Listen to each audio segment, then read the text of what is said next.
snow and rain. And I grew up in 59th and Woodcrest in Winfield. So I was coming from Winfield. So, I was walking over, but I was running back,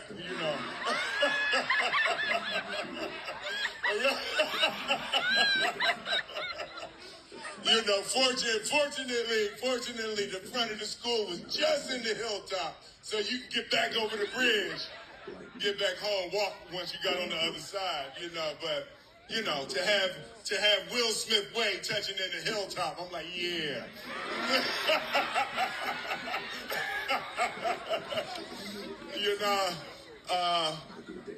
It was interesting when I heard the name. It was Will Smith Way.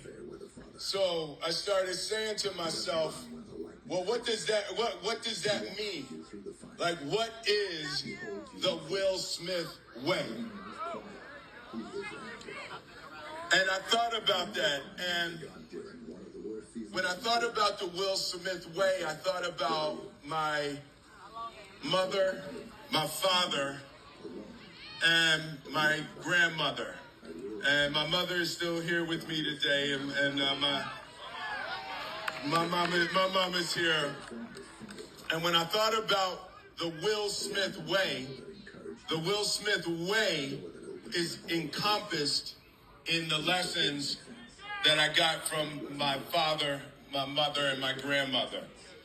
And I think about them as a triangle that represents the Will Smith way. And I think about my father as the base of the triangle. And right at 56 in Arlington, just on the other side of the bridge, is where my father taught me that you don't get anything without discipline and hard work. You can't make a life if you're not willing to sacrifice and you're not willing to suffer and work for your dreams. And we sold ice at Acrac Ice from 56 in Arlington. Amen. And when other kids were you got to have a summer off, soon as school was out, because we sold ice, I was right to work delivering ice all summer. So I see the base of that triangle, the Will Smith way, has to be discipline. When things get hard, you have to be willing to suffer to change the circumstances. Nobody gets an easy ride, and that was one of the things these streets of Philadelphia taught me, that there is nothing wrong with a hard day's work. And I want to salute everybody on this stage. The people on this stage represent people who are not scared to suffer for what they believe in. They are not scared of discipline. They are not scared of hard work. So I salute you all. The second side of the triangle is my mother. And my mother represented for me education. My mother would say to me all the time, they can't take what's in your head, baby. They can take everything from you except what's in there. And my mother was serious about education that we had to learn. I wasn't allowed to say, like, y'all or ain't. I remember one time I was running out of the house. And I screamed to my friends. I was like, hey, where y'all gonna be at? And my mother was like, come on back in here. I hope they're going to be behind that preposition.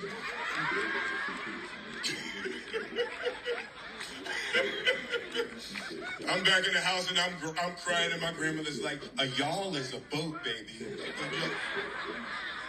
So my mother was very, very serious about education and understanding that my mind was going to be my key to my dreams.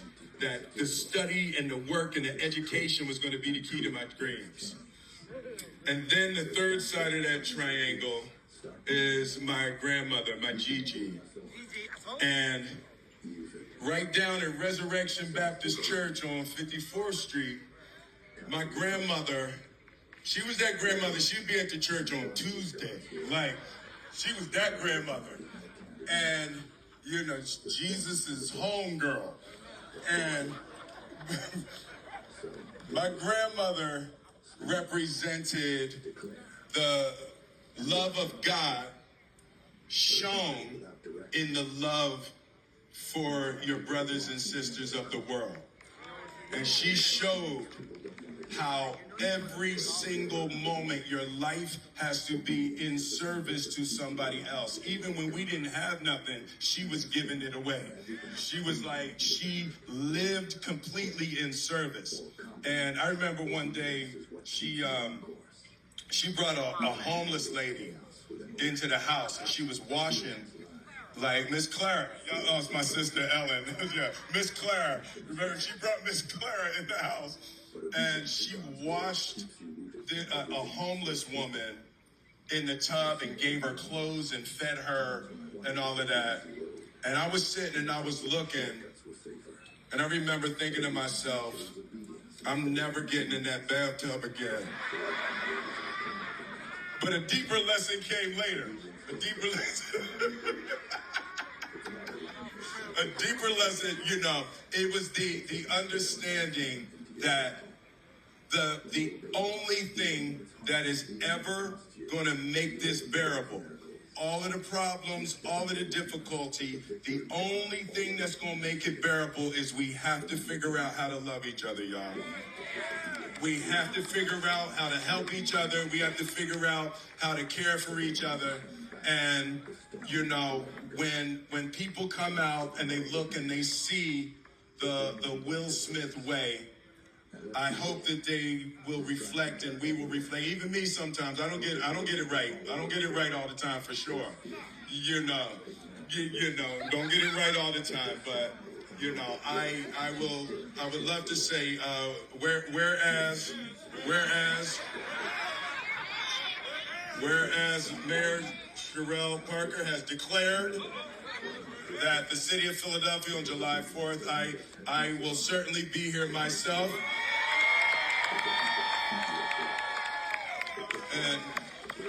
And whereas I'm of the Roots, I don't own him, but I certainly will make the phone call.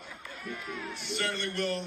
And whereas Jill Scott is in my Rolodex, I will certainly reach out to Jill. And in my contacts, I will certainly contact. Whereas Meek Mill and I are friends, I will certainly reach out to Meek. And Music Soul Child. So we will definitely, I will do my part to try to make it happen. And Kevin Hart, absolutely. Kevin Hart, yes. Yes. So, hey, Philly, you have. I want to say one word. Where's Miss Brown? So Miss Brown, right here. Miss Brown, Brenda Brown, was my first teacher in 10th grade when I walked through these doors. And Miss Brown's about 5 feet tall, and she used to walk up in my chest, and she would be like, and Miss Brown was the teacher who started calling me Prince Charming. I spoke the word even when I didn't.